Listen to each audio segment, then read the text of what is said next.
Saudações para quem assiste este vídeo, pessoal. E a gente vai contemplar um pouquinho aqui os temas de ângulos, congruência e o teorema dos ângulos externos, né? E eu e o meu colega aqui, a gente vai estar apresentando algumas proposições, né, referente a algumas consequências da aplicação, né, do teorema dos ângulos externos, né? Então, comecemos aqui com a proposição 5.8, né, a que se refere ao seguinte enunciado. Se dois lados de um triângulo não são congruentes, então seus ângulos opostos não são congruentes e o maior ângulo é oposto ao maior lado, né? Bom, este enunciado ele está esboçado aqui nesta figura, né? Neste triângulo ABC aqui, que vocês podem ver, né?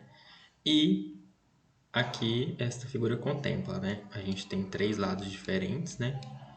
Três lados diferentes. E o maior ângulo, que eu chamei de alfa aqui, né? O ângulo BCA, que eu chamei de alfa, ele é oposto ao maior lado do triângulo, né? Que é a base. Então, o enunciado se refere, né, a estes dois ângulos aqui da base, né? Que são diferentes, né? Eles não são congruentes, né? O que, por consequência, os dois lados aqui não serão iguais, não serão congruentes.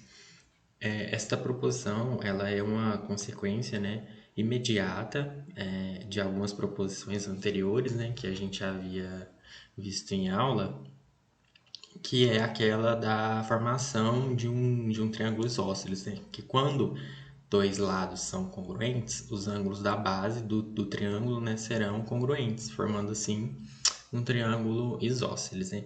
E quando eles não são diferentes, os ângulos não serão iguais, não serão congruentes, que é a proposição em questão aqui, a proposição 5.8. Agora a gente vai tentar provar ela, né, para que ela se torne válida, inclusive a partir, né, usando algumas proposições anteriores. Antes disso, eu topifiquei aqui algumas observações importantes, né? A proposição em questão é uma consequência das proposições 4.5 e 4.6, as quais se referem à congruência de ângulos da base de um triângulo isósceles, né? É nada mais, nada menos do que a formação, né, de um triângulo isósceles, né? Que a gente sabe que há dois lados congruentes, né? Então, os ângulos da base são congruentes do triângulo isósceles. Na proposição 5.8, essa que a gente está falando aqui, que eu estou tratando para vocês, o triângulo ABC ele não será isósceles, porque a gente não tem equivalência, né, dos lados e dos ângulos da base. Então, ele será, por consequência, ele será escaleno. Ele terá todos os ângulos diferentes, né, os ângulos formados pelos os vértices, inclusive os lados. A consequência imediata seria então a lei dos senos, né? Que a gente sabe que se relacionam dois ângulos com um lado referente, e a lei dos cossenos, né? Onde há uma relação de dois lados e um ângulo, né, em questão. Então aqui agora eu peguei a nossa figura anterior, né? Aqui a gente vai tentar provar aqui, né, por que os ângulos da base são diferentes, né, o que faz com que estes lados aqui também sejam todos diferentes. Eu peguei a figura anterior, o nosso triângulo ABC, e coloquei aqui um ponto D, né, entre o segmento CA ou AC. E este ponto, ele não é arbitrário, prestem atenção. Eu preciso que, a partir das proposições anteriores, a gente vai usar elas aqui, né, para tentar provar que os ângulos aqui são diferentes, né? E ele não pode ser um ponto arbitrário. Eu preciso necessariamente que estes lados, os segmentos CB e CD, sejam iguais, né? Que aqui a gente vai usar o teorema da congruência, né? A gente vai aplicar a congruência aqui, e aqui eu vou fazer questão de apagar aqui, para a gente não confundir os ângulos, né? A gente vai usar a congruência no triângulo DBC, né? Que será um triângulo isósceles, né? Então, a gente tem congruência aqui dos lados CD e CB, né? São lados iguais, o que por consequência faz com que a gente tenha os ângulos da base, né, congruentes, né? Os ângulos CDB e CB e D. Então, mostrando que os ângulos da base são diferentes, né? Os ângulos da base do triângulo ABC. Tomem cuidado. Aqui a gente tem que os dois segmentos lá, na figura acima, né? Nesta figura, né? Que eu acabei de apresentar aqui para vocês, a gente tem que o segmento CD equivale ao segmento BC, né? O segmento CD é este segmento e ele é igual a CB. O que, por consequência, faz com que o segmento BC seja menor do que o segmento AC, né? Quem é o segmento BC? É este segmento aqui, BC, seja menor que o segmento AC. Evidentemente, né, pela figura, a gente sabe que isso é verdade.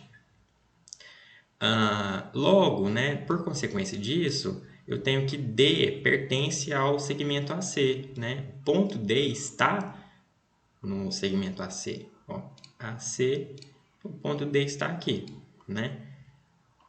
Por conseguinte, a gente tem que relação de dois ângulos aqui, ó. CBA é maior que CBD. Vamos ver isso? Quem é CBA? CBA. CBA é este ângulo todo aqui, ó. É um ângulo da base do triângulo escaleno, ABC, né? Este ângulo aqui, CBA, ele tem que ser maior, né? Ele é maior do que CBD. Quem é CBD? CBD, né? É este ângulozinho aqui, ó, atrás deste ângulo maior. Isso é muito verdadeiro porque se este ângulo maior é o ângulo todo da base, né? E aqui eu tenho um ângulozinho pequenininho, a soma deste ângulo aqui, que é DBA, mais o ângulo CBD, é o ângulo todo da base, né? Então, a soma destes dois ângulos aqui, né? Aqui há uma bissetriz, né? A soma destes dois ângulos menores aqui dá este ângulo da base, né? O ângulo completo, o ângulo CBA. Então, isso torna verdadeiro, né?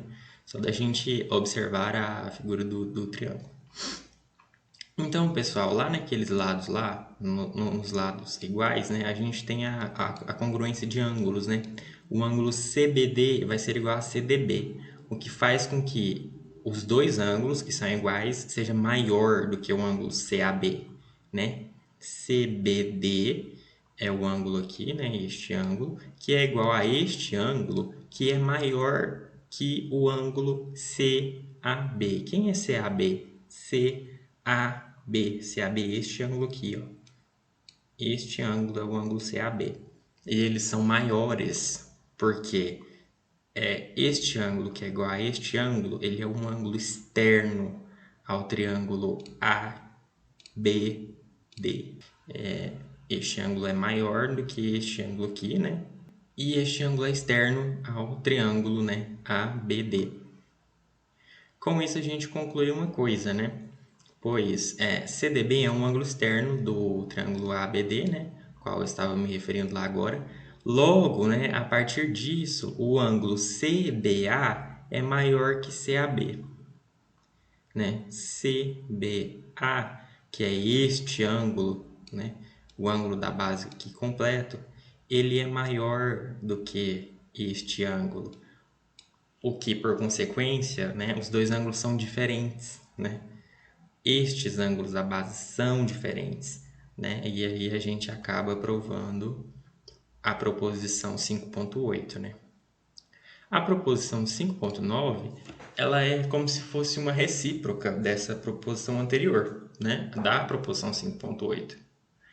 A proposição 5.8, a gente dá uma relação de lados, né? Se dois lados de um triângulo não são congruentes, então seus ângulos opostos não são congruentes e o maior ângulo é oposto ao maior lado. A proposição 5.9, ela inicia, né? inicia-se relacionando ângulos, né? Se dois ângulos de um triângulo não são congruentes, então os lados se opõem a estes ângulos a estes ângulos, e eles têm medidas distintas, e o maior lado opõe-se ao maior ângulo, né? Isso porque os dois ângulos da base, né, evidentemente, eles têm que ser diferentes. Aqui ainda não se sabe se um é menor que o outro, se um é maior que o outro. Eles são diferentes, de acordo com a proposição anterior, né? O que faz por consequência que a gente tenha dois lados diferentes no triângulo escaleno, né? Dois lados, eu estou me referindo aqui sem contar a base, né? Do triângulo escaleno, porque a gente sabe que os três lados são diferentes no triângulo escaleno, o que faz com que dois destes três lados também sejam diferentes, né? Na figura do triângulo ABC, tem-se CAB é menor que CBA, né? A gente falou isso ali agorinha, né? Que os ângulos da base são diferentes e naquela figura específica eu tenho que este ângulo é menor, né, do que este ângulo, o que faz com que este lado seja menor que este lado, né? Então, a gente acaba provando a proposição 5.9, entendendo que ela é uma recíproca desta proposição 5.8, né? E a única diferença notória é que o enunciado na proposição 5.8 ele começa relacionando os lados e esta proposição 5.9 relacionam-se os ângulos, né? Para depois concluir aqui que o maior lado opõe-se ao maior ângulo, né? Então, eu fiquei responsável por essas duas proposições. O meu colega vai estar falando aí mais, né, sobre o teorema 5.10, 5.11, né, que são teoremas, não são proposições, né? Ele vai estar aí apresentando, então, discutindo, inclusive, as provas destes teoremas, né? Que relacionam triângulos, lados de triângulos, né? O desigualdade triangular, né? Então, eu fico por aqui e vocês acompanham os teoremas seguintes aí com o colega. Meu nome é Matheus Gregório, e dando sequência a esse trabalho junto com o Júlio aí, é, a gente vai seguir agora no teorema, na verdade nas proposições, né, nas proposições 5.10 e 5.11, começando pela 5.10. O que a proposição 5.10 traz para a gente? Ela traz o seguinte questionamento. Ela diz que em todo triângulo a soma dos comprimentos de dois lados é maior do que o comprimento do terceiro lado. Vamos lá, aqui eu já trouxe um pequeno texto aqui que é o seguinte: dado um triângulo ABC, nós mostraremos que a soma do segmento AB com o segmento BC ela vai ser sempre maior do que o segmento AC, que é exatamente o que a nossa proposição traz em cima, que em todo triângulo a soma dos comprimentos de dois lados, nesse caso os lados AB e BC, é maior do que o comprimento do terceiro lado, que a gente vai supor nesse caso que é o lado AC, esse terceiro lado. Para isso, o que nós vamos fazer? Para isso, marquemos um ponto D na semirreta SAB, de modo que o segmento AD vai ser igual à soma do segmento AB com o segmento BC. Vamos lá, o que isso significa? Vamos aqui para esse quadro de baixo. Fiz essa figura aqui, que é exatamente o que ele está dizendo aqui em cima. O que é? A gente tem aqui um triângulo ABC e a gente quer mostrar que a soma do segmento AB que a gente tem aqui só um instante. No caso é esse segmento aqui, né? A soma do segmento AB com o segmento BC, que no caso seria esse segmento aqui, a soma desse segmento AB com o segmento BC, ela sempre vai ser maior do que o segmento AC, que é esse segmento restante dentro desse triângulo ABC. E para isso, o que a gente vai fazer? A gente marca um ponto na semirreta SAB, que no caso é essa semirreta de baixo, que é um ponto D. A gente tem a semirreta SAB embaixo e a gente tem um ponto D aqui. Só que esse ponto D, ele não é um ponto D qualquer, em qualquer local desse segmento SAB aqui, da semirreta SAB. Por quê? Porque a gente sabe que esse segmento AD ele tem que ser igual à soma de AB com BC.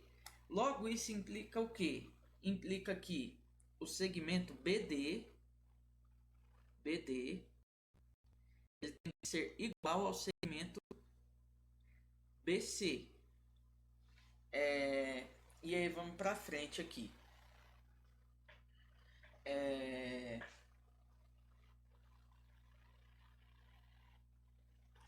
Tá, mais uma conclusão que a gente pode tirar aqui. Se a gente tem que esses dois triângulos aqui, esses dois triângulos não, né? Esses dois segmentos, o segmento BC, ele é igual ao segmento BD, que é esse segmento aqui. Qual que é a conclusão que a gente pode tirar? Que aqui, ó, entre os pontos BCD, a gente tem um triângulo isósceles. Por quê? Porque a gente tem dois lados iguais, que no caso é o lado BC e o lado BD, e a gente tem um outro lado CD, que seria a base desse triângulo isósceles. E aí, a gente sabe que no triângulo isósceles, o que acontece? Por ter lados iguais, os ângulos também serão iguais. Então, aqui a gente tem o quê? Que o ângulo BCD, que no caso seria esse ângulo aqui, ele vai ser igual ao ângulo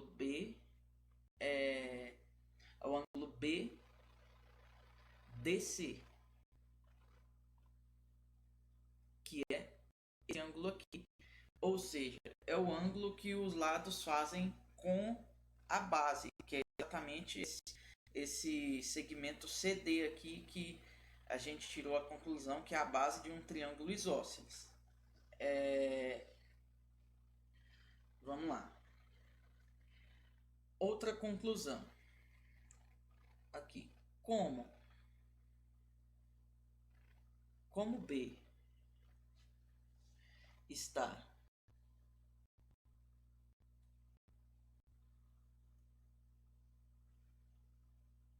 entre A e D,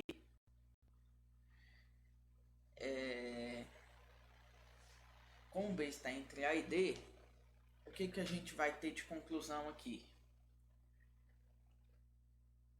Que o ângulo BCD ele vai ser, deixa eu passar para a linha de baixo aqui.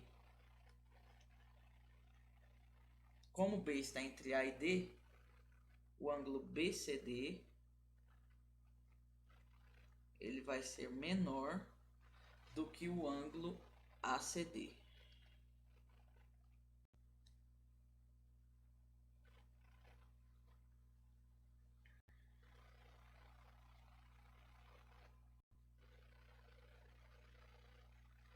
E outra conclusão que a gente vai tirar é que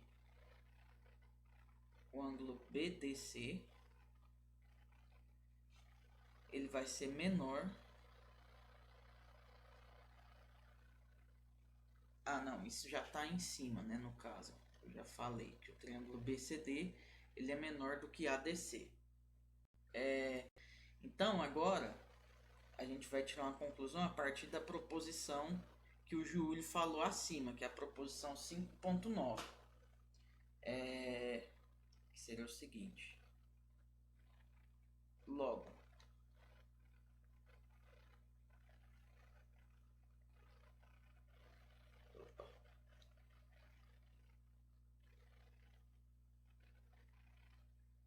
pela proposição.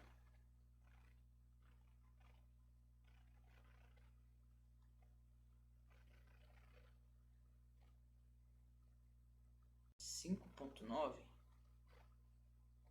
o que a gente vai ter? A gente vai ter que o lado AC vai ser menor do que o lado AD.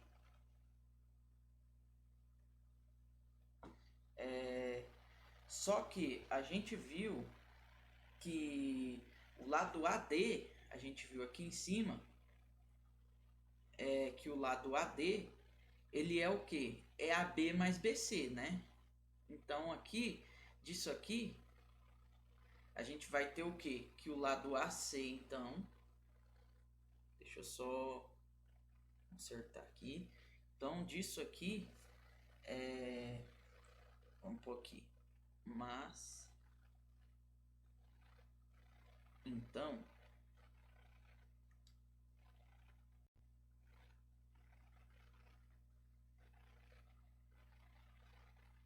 AC vai ser menor do que o que? Se o AD ele é o AB mais BC, o AC vai ser menor do que o que? Do que o AB mais o BC. E aí com isso fica provado exatamente o que a gente tinha nessa proposição, que era o que? Quer dizer que em todo triângulo a soma dos comprimentos de dois lados é maior do que o comprimento do terceiro lado.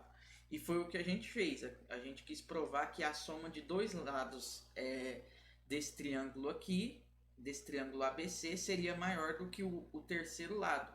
E a gente, a partir dessas implicações, a gente chegou que o lado AC ele é menor do que o lado AB mais o BC, que é exatamente o que a gente queria demonstrar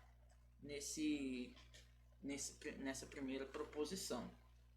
É uma proposição simples e que a gente tira a maioria das conclusões pelo desenho do triângulo, e uma proposição que foi bem legal assim, se a gente pegar para trabalhar com ela mesmo.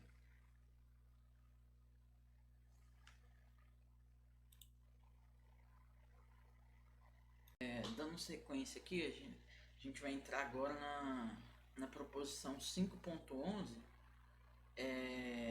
no teorema 5.11, que é o seguinte: ela trata sobre a desigualdade triangular. Na verdade, esse teorema ele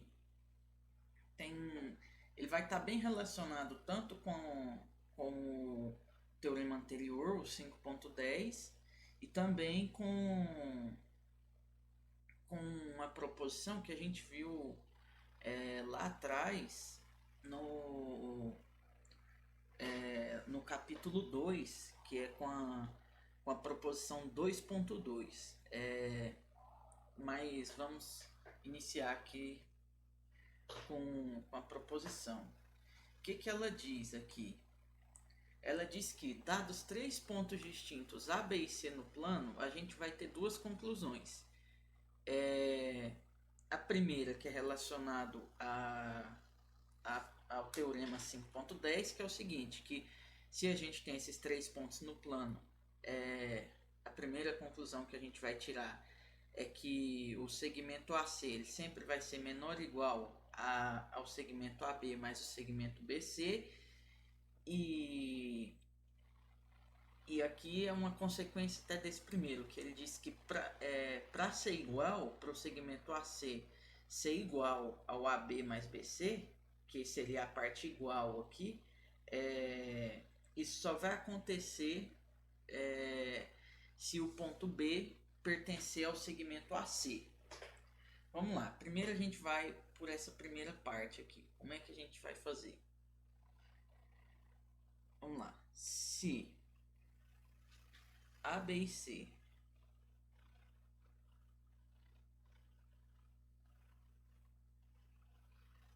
não são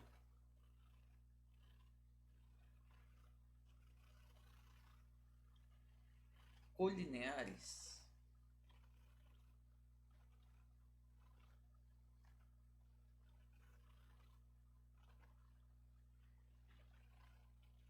o que vai acontecer? No caso, isso só para a gente fazer um exemplo aqui, se eles não estão na mesma reta, é porque no caso a gente vai ter, por exemplo, um ponto aqui,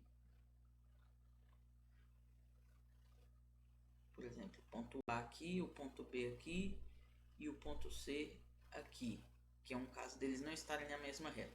Se eles, que é o caso de não ser colineares, né? Se isso acontece, a gente vai ter o quê? Vai ter a formação aqui de um triângulo. Então vamos escrever isso aqui. Então,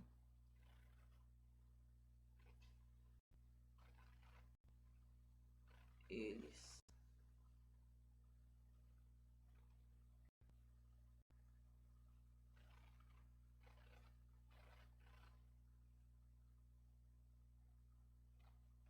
determinam um triângulo.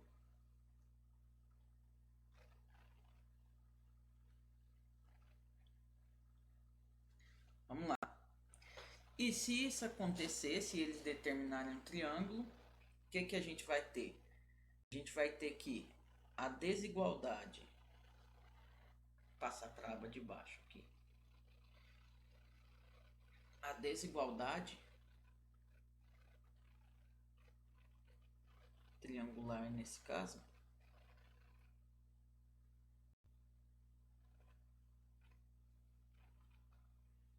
desigualdade triangular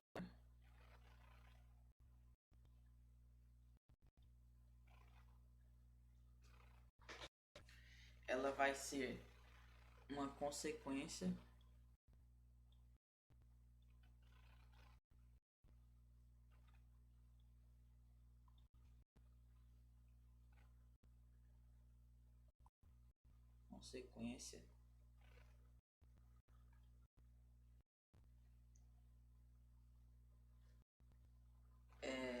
do teorema anterior, né?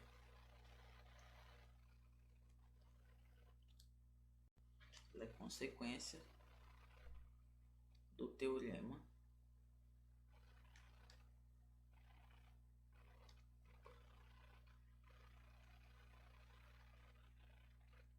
ela é consequência do teorema 5.10, que foi o teorema que a gente acabou de demonstrar ali, que ele diz exatamente isso, que se a gente tem um segmento AC, ele sempre vai ser menor do que a soma dos outros dois segmentos do triângulo.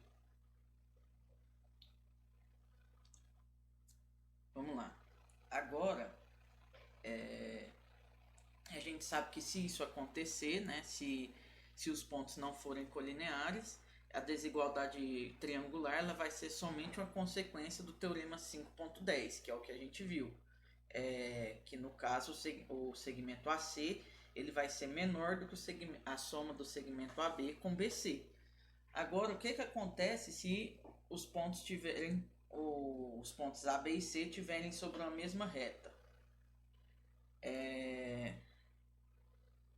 Vamos lá. Novamente. Se A, B e C estão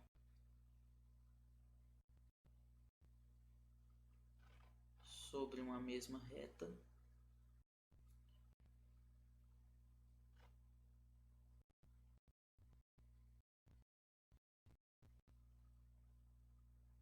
o que significa? Significa dizer que eles são colineares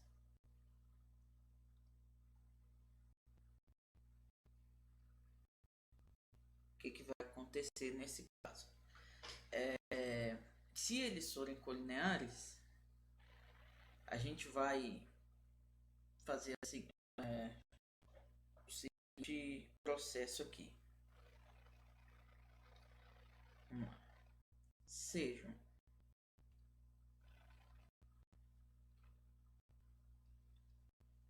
A, B e C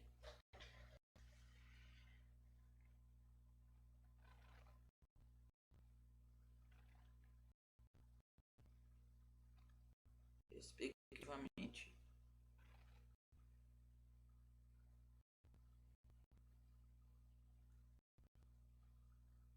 coordenadas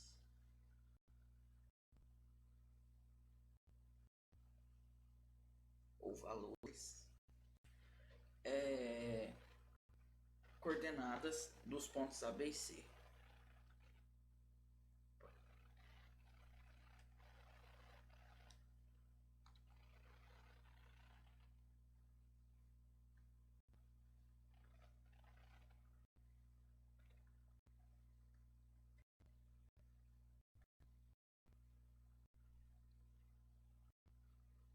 Pontos A, B e C. Se eles forem coordenadas, nesse caso vai ser simples verificar. O que vai acontecer? O módulo de Azinho menos Czinho, que no caso a gente está tratando de coordenadas, né? Ele vai ser menor ou igual ao módulo de A menos B mais o módulo de B menos C.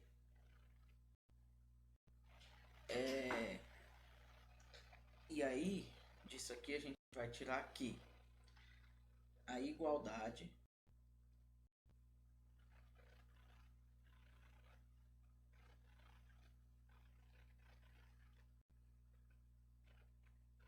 ocorre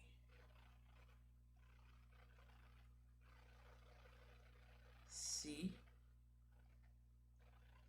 e somente se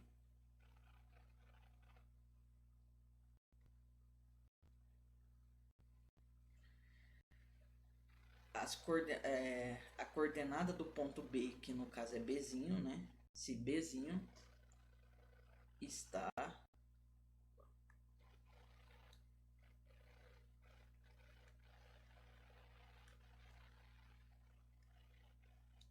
se descer um pouco, se Bzinho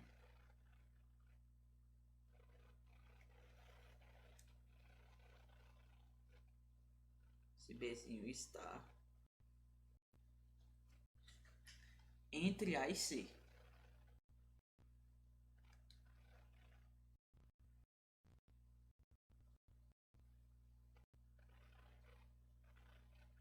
Azinho e Czinho, no caso, que são as coordenadas. Aqui a gente trabalha com as coordenadas. E aí eu falei que a gente chegaria em uma conclusão lá do teorema da proposição 2.2, lá do capítulo 2. E aí o resultado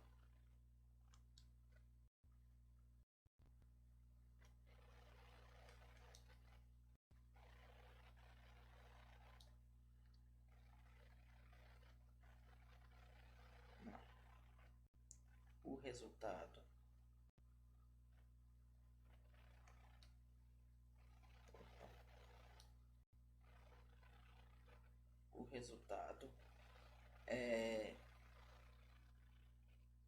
consequência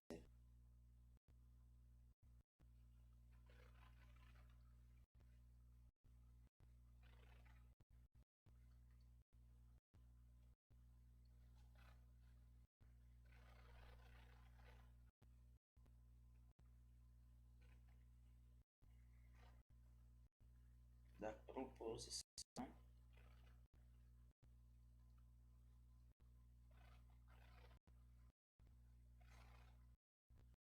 2.2. E aí eu vou abrir o livro aqui para a gente ver exatamente como que o autor traz lá na proposição 2.2. Vamos lá. Aqui, ó. Nesse pedaço aqui, assim. O que ele traz? Ele diz o seguinte: sejam A, B e C pontos distintos de uma mesma reta, que é a forma que a gente está trabalhando, que no caso seria dos pontos estarem sobre a mesma reta, lá no teorema 5.11. Se são pontos de uma mesma reta e as coordenadas desses pontos são respectivamente A, B e C. O ponto C, ele está entre A e B se e só se o número Czinho, que é a coordenada, está entre A e B. E aí ele traz aqui na prova, a primeira conclusão que ele tira aqui é a seguinte: se C ele está entre A e B, pelo axioma 3,3, a gente vai ter que a soma de AC com CB vai ser igual ao segmento AB. Aqui no caso, como a gente trabalhou de uma maneira diferente, o ponto que ficou entre os outros, nesse caso aqui, se a gente voltar lá na imagem, foi o ponto B. O ponto B ele ficou entre A e D, né? E aí, no caso, o B ficaria também entre o A e o C, porque a gente entendeu que a distância de B a D seria a mesma distância de B a C. Ou seja, aqui a gente trabalhou com as coordenadas e a gente verificou que a igualdade nesse caso, que seria aqui, que a gente trouxe aqui, que essa igualdade, o AC ele só vai ser igual a AB mais BC exatamente lá pelo teorema 2.2, isso só vai acontecer se esse ponto B ele estiver entre o segmento AC, que é o mesmo que dizer que o segmento B ele pertence ao segmento AC nesse caso. E assim a gente demonstra também esse teorema 5.11 aqui, essas duas conclusões que ele traz. E aí fica provado o teorema 5.10 e o 5.11 nesse caso.